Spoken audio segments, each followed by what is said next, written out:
really say that I do not have a political calculation behind what I do in terms of the long term. May plano ka bang tumakbo sa mas mataas sa national na yung upcoming 2028? May plano ka Naintindihan ba? niyo, Kong.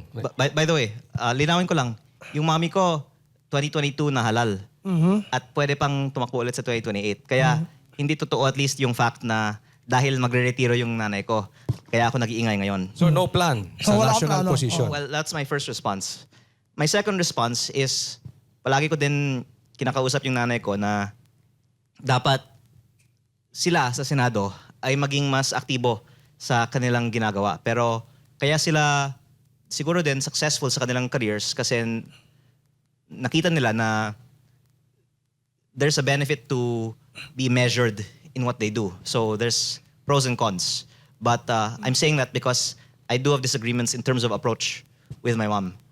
At siguro, again, thinking about what should be done, kung hindi nangyayari yung mga nakikita kong dapat mangyari, for example, sa Senado, kakausapin ko yung mom ko.